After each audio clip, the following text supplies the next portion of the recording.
This class is CDC202, which is figure. We're starting to launch into our understanding of how to accomplish a figure drawing.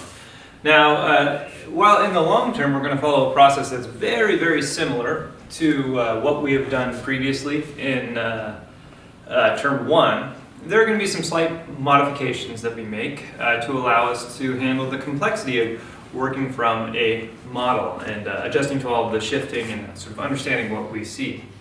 So we're going to tackle it from a few different areas, and then we're also going to modify a little bit our working process that we've done so far and just sort of build upon it. So it gets kind of chaotic, this class does. Thursdays are always going to be chaotic for you guys because we're doing 3 different things, and it's we're going to be for an hour and then 30 minutes and then for an hour and a half, and then we've got to have breaks sprinkled in there, so you're going to be throwing your boards up on the easel, taking them down, throwing them up, taking them down, and just running right through it. It's going to be like a hard workout for 3 hours because we're trying to accomplish, like I said, three different types of drawing and 3 different focuses, and essentially teach you how to have a good foundation for a figure drawing. You know, if I were to have any one of you just start a 7 or 10 week figure drawing right now using what you have learned from term 1, there might be a chance that you'd be able to do it. But if something small in the very beginning sets you off on the wrong foot, say for example you accidentally mismeasure the proportions of the figure, or you maybe start by taking measurements of the head of a figure and counting how many heads tall. Little things can add up to big mistakes later on. So this term is all about learning how to start a figure drawing. It's a lot of one-day poses that you're going to do. Not only that, we're going to be tackling anatomy this term, which can be very brutal for some students. It's a lot of information to absorb and try to apply to what we're doing here. So just take a deep breath. It will get overwhelming, but we're just going to have to try and power through it. On top of that, I'm going to try to begin to train you guys to start thinking like a painter, meaning I'm going to have you squinting a lot more. I'm going to have you look at the model, squint down until you see just lights and darks of the model, and try to render the 3 to 5 light and dark shapes that we see that constitutes the model. And they're going to be sort of abstract, strange, puzzle piece shapes that come together to give the illusion of the model taking some sort of action. They're going to be very simple. You know, we're going to do these in, well, we're going to start with 5 minutes, and then after a couple of weeks we'll whittle you down to 3 minutes, and then I'm going to have you doing them in 2 minutes. So you're going to be just running right through these very, very, very fast, utilizing just your comparative measurements, some plumbs and levels, and maybe some basic angles, while squinting down. And it's to train you to think like a painter. A painter doesn't think in terms of lines. A painter thinks in terms of shapes. Every stroke that, of paint that is laid down has some volume to it. It's got 2 dimensions to it. It is a shape. And so drawing, where we normally concern ourselves with a line, a one-dimensional shape, doesn't translate as well over into painting. And so in this term, I'm going to have you guys start thinking more and more and more in terms of shape. We'll still use our means of measurements in painting, but instead of thinking in terms of a lot of little lines, we're going to be thinking in terms of shapes when we get to painting. So this is our introduction into that. So that's how this class is going to be formatted. You're going to come in, first hour every day, you're going to throw your newsprint pads on your easel. We're going to do an hour worth of anatomy drawings. And I'll explain how we're going to do them. We'll have a little demonstration for it and everything. And each week we'll be studying a different piece of anatomy. We're going to start with the torso. We're going to spend 5 minutes on each drawing. You'll get 4 or 5 of the front chest, 4 or 5 of the back. Next week we're going to go to the arms. So you're going to hit the arms up for an hour, 5-minute poses. The week after that you're going to do hands. The week after that you're going to do the pelvis and the upper leg. The week after that you're going to do the lower leg and the foot. And the week after that we're going to work on skulls. So we're going to be continually adding on to our knowledge of anatomy. We're going to have an anatomy lecture class. You'll have the lecture class. We'll talk about the various bones and the various muscles. Then you're going to have anatomy homework, and then you're going to come in and you're going to have a model, and then you're going to try and draw from the model with these 5-minute anatomy drawings everything that we've studied in the anatomy lectures. So that's sort of our anatomical approach. Then after that first hour, we put our newsprint pad away. We're going to pull out our white sketch pad. For these, I recommend 14 by 17 inch white paper. And you're going to do these very quick no-tan sketches. You're just going to be using Willow. They should look black and white, very solid shapes at the end of it. And you should be able to see in just a few shapes the pose of the model, the lighting that's on the model, the direction that everything's taken, with very minimal lines, if any. I would encourage you to try and stay away as much as possible from lines and just let the dark shapes speak for themselves. But you cannot start those drawings with lines. You have to start them with shape and build them with shape. We have to train you to stop utilizing lines for everything and start thinking with shape. So that'll be your warm-up every day for 30 minutes. Then we're going to put those away. We're going to pull out our 18 by 24 paper, which is going to be a white pad of 18 by 24 sketch paper. And we're going to try and execute as much of a figure drawing as we can each week in the given amount of time. It won't be much time, an hour to an hour and a half. And you're going to be setting it up the same way we worked on our bark plates and master copies. You're going to have a figure standing up on the stage here. You're going to try to place the figure in a correctly proportioned box. And then from there you're going to set some anchors where the figure is touching the boundaries of that box. Then you're going to create a scheme. Then you're going to try and get as far along as through to the envelope as you can. And then work into the shadow map. Now it's very likely that at the end of the first day you probably just mostly just a box. End of the second day you might have a box with some scheme lines, and then at the end of the third time you try this, you might get a box with a fairly advanced scheme, and then by the next time you get a little further and a little further and a little further. So it's it'll be a slow process, but the idea is you're going to get so much experience observing the figure that you'll be able to get better and better and better at it. So the next term, when we are doing 3-week pose and 7-week pose, you'll be able to take advantage of that because your start will be so strong. A few key things to point out for that. Since I don't really do a separate or a specific demonstration for that, and for those of you watching the videos at home, for demonstration on how this would be started, I recommend just moving forward to the level 300 video on shadow mapping the figure. The process of that is exactly the same as what we're doing here. It just takes you through the whole video instead of just the basic scheme. And so everyone in here too, you'll have access to that video.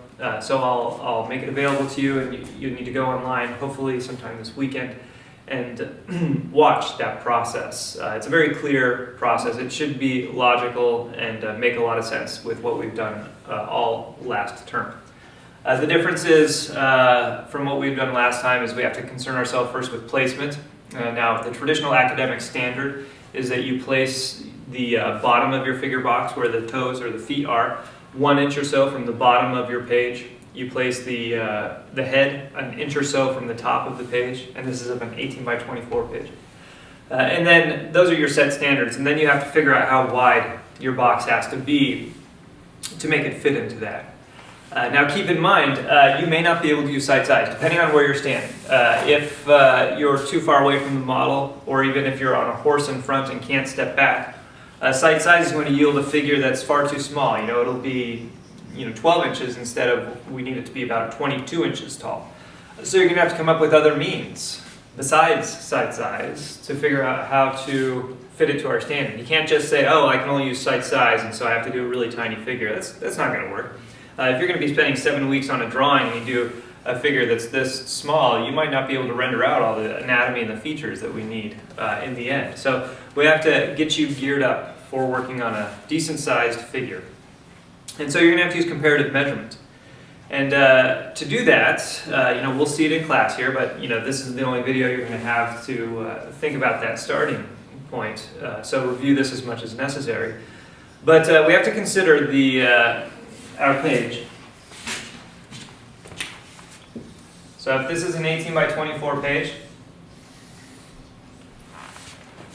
we have to consider the top of the page here needs to be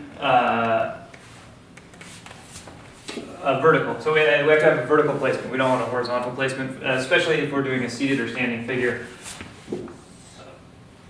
And we need the top of our figure box, the top of where our model is, to be 1 inch from the top of the page. So we're looking at something right there. The bottom of the figure, we want to be 1 inch from the bottom of the page, so something down here. And we have to use comparative measurement to figure out the width. Now, if we were looking at a model, here, seated, we'll just draw a little model, something like this. We've got a model here, which is considerably too small to fit in the context of what we've drawn here at the top of the page, or an inch from the top of the page, inch from the bottom of the page. And this is what the model may look like when you're standing in the back row, especially something like Open Studio. So if we only know how to use site size, we're at a severe handicap. It's going to be really hard to render out a figure that's this small and get all the information that we need. So we have to blow the figure up to a more reasonable working size. So to do that, we already have our set top, we already have our set bottom. We have to figure out the set width. So it all comes down to comparative measurement.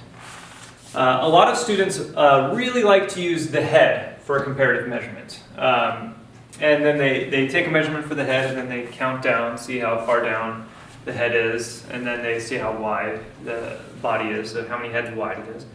There's an inherent problem with that though, because if you're even the slightest, tiniest bit off on your measurements, then as you measure a head down here, all of those inaccuracies stack up. And we consider a seated figure something usually like 4 heads-ish tall, a standing figure 7 or so heads tall. So if you have an inaccurate head measurement that's off by a 1/7 or an 1/8 of an inch, and you measure it all the way down, well, by the time you get to the bottom, your figure is a whole inch too tall or a whole inch too small. And then we have issues with the figure running off the page, cutting it at the ankles, etc., etc. A lot of bad stuff ends up happening. Or conversely, you just end up with, I've seen students end up with a really small head and a huge tall body, and that doesn't work out either. So we need to figure out a different unit of measurement than the head. My recommendation is to use the width of the figure compared to the height. So if this is our model here, we have to imagine what are the widest points of the model. In this case, the toe is the furthest point to the left, and oftentimes they'll have an arm, something like that, coming off the back. So it'll be something like the elbow there. So we say it's the arm to the elbow, and we imagine the plumb lines running along the sides of the figure, one there and one at the elbow. And this represents how wide our box should be compared to how tall. The bottom of the figure is obviously the feet, the top is the head. So what we have to do is take a comparative measurement. How wide is this figure compared to how tall that figure is? So I'll take one of these dowels here. And using this dowel, I'll measure the width here. How wide is that figure compared to the height? So now we go to the height, 1 and about 3/4. So the figure, if the width is equal to 1, then the height is equal to 1 3/4. So it's a proportional relationship. A standing figure could be 1 to 3 or 1 to 3.5, depending on where you're angled, or perhaps even taller. A seated figure could be anything from 1 to 2, maybe even 1 to 1, depending on how the pose is set up. So you have to figure out what is the relationship of the width to the height. Now coming back to our page, we know one of these measurements. We know the height. The height is set, predetermined. It's about 22 inches tall. It's an inch from the top, an inch from the bottom of an 18 by 24 inch page. So we have to figure out what is the measurement of width required for this to equal 1 3/4 widths. Now we could do some math here. We could say something like, well, if this is 22 inches tall,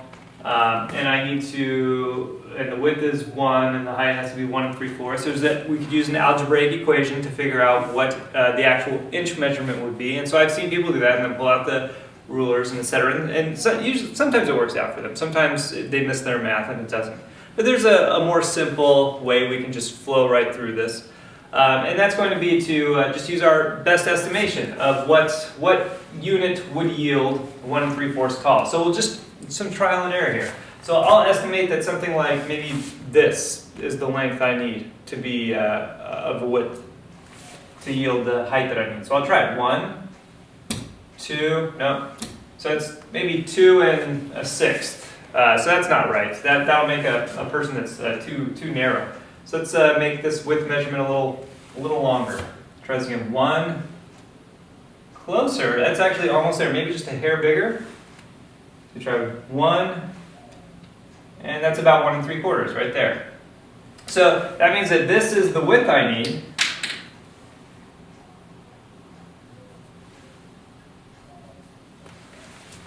To yield the correct measurement of my box, or the correct proportion of my box.